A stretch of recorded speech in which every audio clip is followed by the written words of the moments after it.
Acosta datang ke kejuaraan dunia dengan cara yang mengesankan, memenangi balapan keduanya di Moto3 2021 setelah start dari pit lane. Itu membuatnya menjadi pusat perhatian semua orang di paddock dan menjadi perbincangan seluruh pencinta motorsport. Bukan hanya penampilan gemilangnya, Acosta juga memiliki gaya old school yang membuatnya berbeda dengan pembalap lain. Ini membuat banyak orang heran, mengapa pembalap muda bisa memiliki gaya seperti itu. Ternyata hal tersebut didapatkannya karena mempelajari gaya pembalap-pembalap hebat di masa lalu. Tapi, pembalap berjuluk Shark of Mazaron itu juga memiliki referensi dari pembalap era modern. Ini memungkinkannya memiliki kombinasi yang tepat untuk tampil cepat di setiap sirkuit yang mempunyai karakter berbeda. Tak sama dengan pembalap muda lain yang mengidolai Valentino Rossi dan Marc Marquez, Pedro Acosta memilih Kevin Schwantz dan Casey Stoner sebagai anutannya. Menurut saya, salah satu yang terbaik adalah Kevin Schwantz dan kedua adalah Stoner, kata Acosta seperti dilansir Motosan. Saya merupakan seseorang yang selalu senang tersenyum. Saya harus bahagia agar bisa berkendara dengan cepat.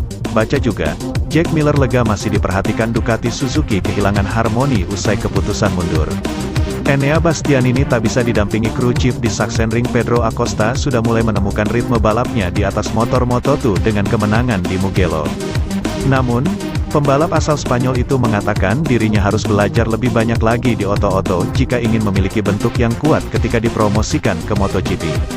Acosta belajar dari Remy Gardner dan Raul Fernandez yang terlihat sangat kesulitan dalam menggeber motor MotoGP milik KTM, RC16. Tak peduli apakah Anda seorang juara dunia Moto3 atau Moto2, hal terpenting adalah mempersiapkan diri meraih kemenangan di MotoGP atau setidaknya bisa memperjuangkan podium ketika Anda tiba di sana, ujarnya.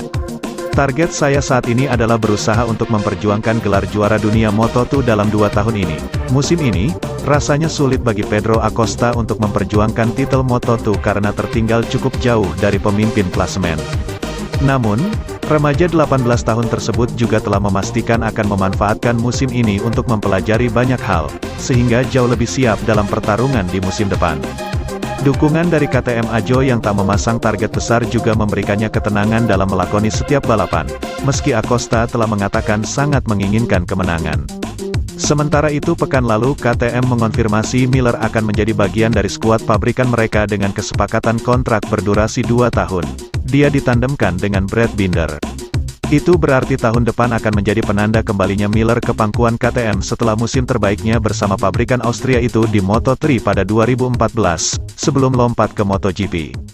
Satu hal yang menjadi pertanyaan adalah apakah Jack Miller akan mendapat pembaruan pada Desmosedici JIPI 22 miliknya, usai pengumuman tersebut, mengingat pembalap asal Australia itu selalu mendapatkannya sejak gabung Pramac Racing pada 2018.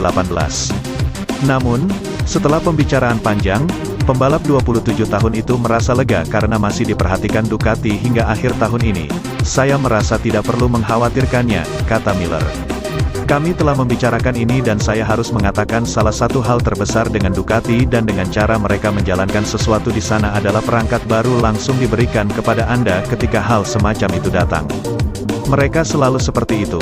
Bahkan ketika Anda melihat dukungan yang mereka berikan kepada tim satelit, Gigi, Dalikna, tahu jika Anda terus mendorong, maka Anda akan mendapatkan hal-hal yang Anda butuhkan karena mereka ingin kemenangan. Jadi, saya mendapat jaminan dari dia itu tidak akan berhenti, dan mereka akan terus memberikannya sampai akhir tahun. Kedekatan Jack Miller dengan Francesco Guidotti ketika bersama di Pramac Racing menjadi salah satu faktor memilih KTM. Tetapi, alasan utama adalah relasi sangat baik dengan pabrikan Austria tersebut serta melihat rencana besar mereka. Pembalap berjuluk Jacques itu juga yakin dapat berkontribusi besar pada pengembangan KTM dengan pengalaman yang dimilikinya selama ini di MotoGP.